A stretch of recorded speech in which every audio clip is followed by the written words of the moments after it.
A hard relationship isn't necessarily the wrong relationship. Confusion is not always a sign God is saying no.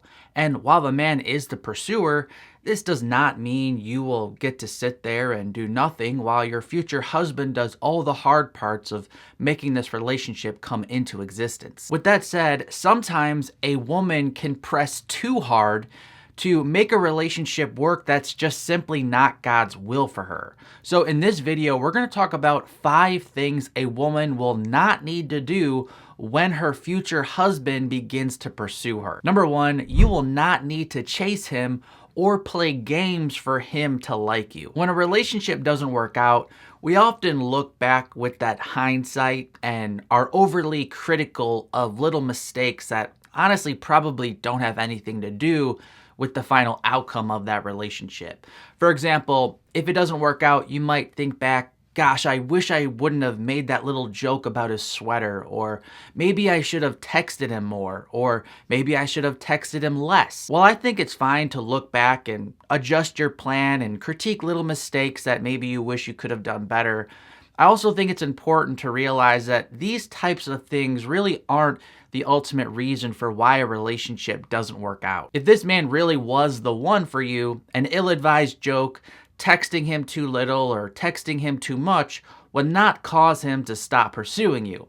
If something like that did stop him from pursuing you, the relationship was never going to last anyways. So when God reveals the one to you, you both will be able to push through those normal speed bumps that always occur in real relationships. Number 2, you will not need to give him husband privileges before he makes that commitment as a husband. Perhaps the dumbest thing I hear from men when I tell people not to have premarital sex is that classic statement, well, you have to go on a test drive before you buy the car, meaning you gotta have sex before marriage to see if there's good sex or not. If a man really does think that good sex is the foundational reason for why a husband and wife will have a good marriage for the next 50 years of their life, then that man is way too immature, spiritually unwise, and completely unfit to be a godly husband. Great sex will not produce a great relationship.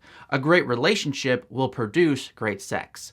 A man who requires you to give him what doesn't belong to him is showing you he's not fit to be your future husband.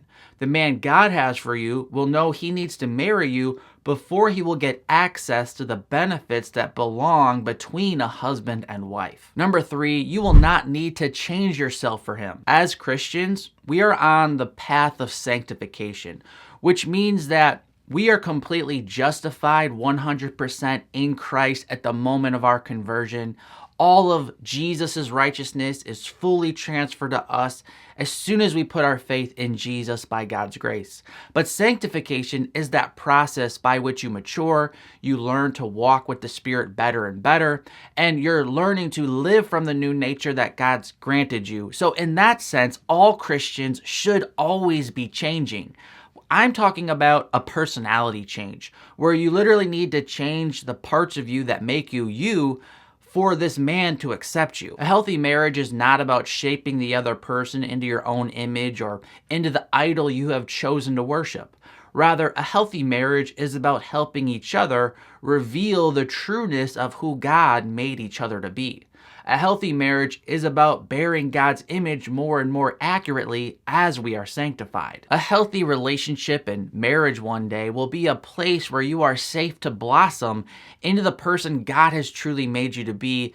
It's not going to be a place where you need to pretend to be something that you're not. Number 4, you will not need to wait an obnoxious amount of time for this man to pursue you. You might need to wait a little bit more time than you would prefer for this man to pursue you, but if he's really the one God has for you, he's not going to be apathetic or lazy or passive. He's going to actually do something about the relationship eventually. Sometimes a woman waits too long because she has attached her hope for marriage to one particular man.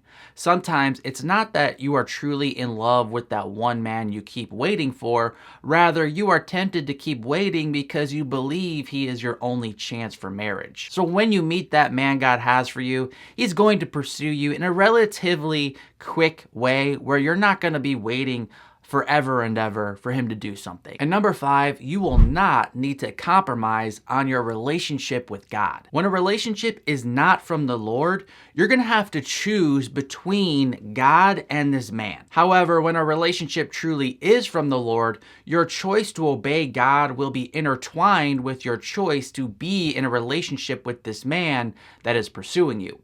It will be God's will for you to be together because this relationship will help both of your walks with God. 1 Peter 3:7, in the same way, you husbands must give honor to your wives. Treat your wife with understanding as you live together.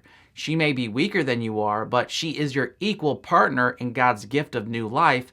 Treat her as you should so your prayers will not be hindered. It's a huge blessing to this ministry when you give this video a thumbs up. That helps it spread to more people who might need to see it. I'm Mark from ApplyGodsWord.com, and until next time, God bless.